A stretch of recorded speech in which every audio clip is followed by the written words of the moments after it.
Hey there, pirates. Welcome aboard the Anime No Me channel. Shanks has always feared Blackbeard's actions and knew it was essential to approach him with caution. After all, this was an enemy even he might not be able to handle. After all, he never did. In today's video, I will reveal the reason behind all of this. I hope for your support to help our crew win, and to do so, you just need to click the thumbs up button, leave a like, and subscribe to the channel. By doing this, you will win an incredible devil fruit, so just comment which fruit you want. Guys, the relationship between Shanks and Blackbeard is one of the most fascinating mysteries in One Piece. From the start, we can see that there's something in Shanks' behavior toward Marshal D. Teach that goes beyond simple rivalry or common distrust. In chapter 434, we see Shanks directly approaching Whitebeard, warning him about the danger Teach represents. This scene is very revealing because Shanks is not someone who takes precautions without reason. He is one of the Yonko, one of the most powerful and influential pirates in the world, and the fact that he was willing to personally intervene to warn Whitebeard about Teach says a lot about what he thinks of the man. One of the reasons Shanks might fear Blackbeard is deeply rooted in Teach's peculiar history. Blackbeard is a character who defies all conventions in the world of One Piece. He wasn't just patient enough to spend decades in Whitebeard's shadow, but he was also extremely strategic in every step he took. While other pirates sought fame, riches, or immediate power, Teach seemed to be playing a much longer game. The way he has manipulated his fate so far is one of the biggest indicators that he knows something most people in the world do not. A crucial point in this analysis is the fact that Teach is the only character who chose his devil fruit, the animenomi, with a clear objective in mind. In chapter 441, we learn that Teach dedicated his life to searching for this specific fruit. He knew exactly what he wanted and was willing to wait as long as it took to get it, even if it meant living as one of Whitebeard's subordinates for years. This level of patience and determination is uncommon among pirates, who are typically known for their impulsiveness. The animenomi is a unique devil fruit with abilities that contradict most of the known rules of the world. Its power to nullify other devil fruit abilities places it on a completely different level. Perhaps Teach knew this from the start, which suggests he has access to information most people are unaware of. That alone is terrifying.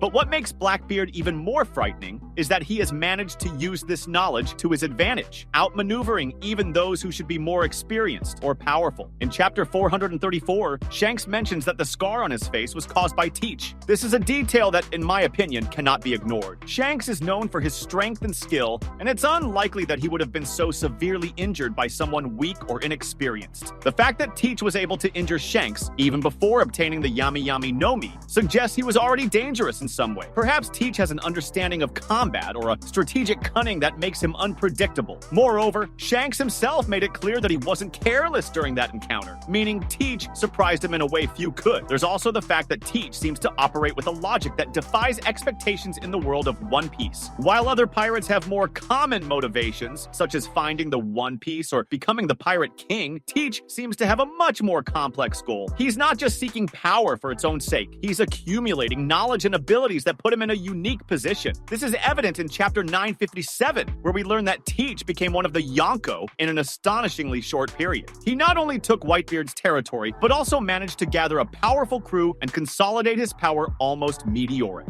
What makes this even more relevant is how Shanks reacts to Teach. As mentioned in chapter 434, Shanks goes out of his way to warn Whitebeard about the danger of allowing Teach to continue progressing. This isn't something Shanks does often. He is known for being a calm and confident figure, someone who doesn't get involved in unnecessary conflicts. The fact that he was willing to confront Whitebeard, one of the most powerful pirates in the world, shows how much he believes Teach is a threat. Another important detail is that even after the Marineford battle, when Teach becomes the new Yonko, Shanks continues to closely monitor his movements. This suggests Shanks doesn't see Teach as just a powerful adversary, but as a direct threat to the balance of the world. Perhaps Shanks knows something about Teach that the rest of us don't. There's a theory that Teach is somehow connected to the mystery of the Void Century, or the true origins of the devil fruits. This would explain why he seems to know so much about the world, and why he has been able to manipulate events to his advantage so effectively. In chapter 1054, we again see Shanks mentioning the importance of acting cautiously regarding Teach. This reinforces the idea that he doesn't underestimate his former rival, even now that both are in positions of power. Shanks is someone who values peace and balance, but he also understands when a threat is too great to ignore. Deep down, perhaps he realizes that Teach represents something beyond simple ambition or brute strength. He is a symbol of chaos, someone who doesn't follow the world's rules and is willing to break them to achieve his goals. Teach's unpredictable nature undoubtedly terrifies even the most powerful individuals. He doesn't follow the traditional logic of a pirate or warrior. He isn't driven solely by desires for power or prestige. His approach to achieving his goals is like a long and meticulous strategy, where he manipulates events and people around him with a coldness that borders on the unimaginable. This makes him an even more dangerous enemy than other pirates of his generation, who often seek direct confrontation without much planning or consideration of the consequences of their actions. Blackbeard, however, doesn't act that way. He is a master of patience and waiting, and that's something Shanks knew from the start. The fact that Shanks feared Blackbeard wasn't just a matter of raw strength, but a much deeper understanding of the kind of threat Blackbeard represents to the world.